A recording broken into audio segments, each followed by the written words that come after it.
এই পোস্টটো চাই নিশ্চয় আপোনালোকে গম পাইছে যে এইটো কিহৰ পোস্ট।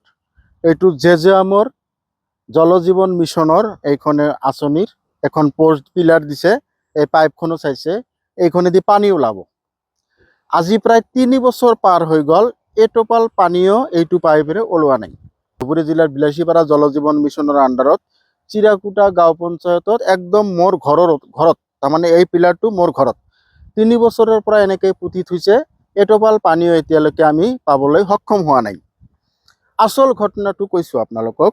আচল ঘটনাটো হৈছে চিৰাকুটা গাঁও পঞ্চায়ত কাৰ্যালয়ৰ সংলগ্ন যিখন পানী যোগান আঁচনি আছে, মোৰ ঘৰৰ পৰা সেই পানীৰ যিটো মানে প্ৰজেক্ট বহুৱাইছে, যিটো জেজেএমৰ স্কিম বহুৱাইছে, সেইটো মানে মোৰ ঘৰৰ পৰা প্ৰায় 1.5 কিলোমিটাৰ দূৰত। তাৰে পৰা 3 বছৰ আগত এইটো পুতি থৈছে, এতিয়ালৈকে পানী অহা নাই। মানে পানীয়েই প্ৰাণ মানুহৰ। সেই পানী দিবলৈ চৰকাৰে অহৰহ চেষ্টা কৰিছে, ঘৰে ঘৰে বিশুদ্ধ খোৱা পানী যোগান ধৰিব। সেই উদ্দেশ্য লৈ জল জীৱন মিছন আঁচনি চৰকাৰে প্ৰস্তুত কৰিছে আৰু প্ৰতিখন গাঁৱতে জল জীৱন মিছনৰ আপোনাৰ স্কিম বহুৱাইছে, ঘৰে ঘৰে এনেকৈ পাইপ দি থৈছে। আমাৰ চিৰাকুটা প্ৰথম খণ্ড গাঁৱতে এনেকৈ পাইপ দি থৈছে, প্ৰায় 350টা মান এনেকৈ টেপ বহুৱাইছে। তাৰে পৰা প্ৰায় 20টা মান 25টা মান ঘৰতহে পানী যায়, বাকী গোটেই আপোনাৰ গাঁওখনে পানী নাপায়। আঁচনিখন প্ৰায় 1,15,00,000 টকাৰ আঁচনি আছিল।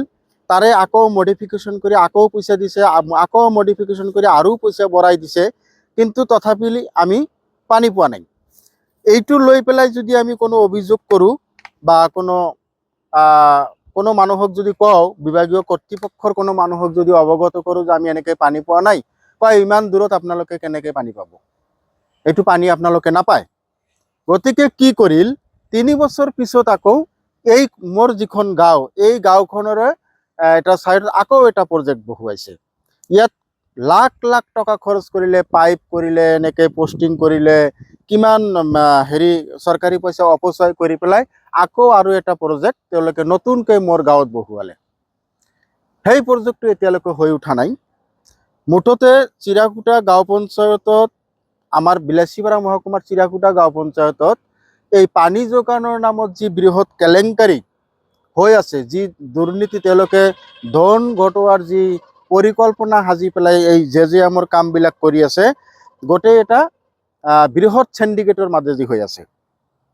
ইয়াৰ আমাৰ স্থানীয় যিজন SO বুলি কোৱা হয়, ছেকশ্যনাল অফিচাৰ বুলি যোনে কোৱা হয়, যোন অফিচাৰে তাৰমানে প্ৰত্যক্ষভাৱে ফিল্ডত যোনে চায়, কাজল কিৰণ বৰ্মা বুলি এজন আছে, তেখেতক যদি বাৰে বাৰে ফোন কৰি কোৱা হয়, কয় হৈ যাব, কিন্তু এতিয়ালৈকে আমি পানী নাপাওঁ।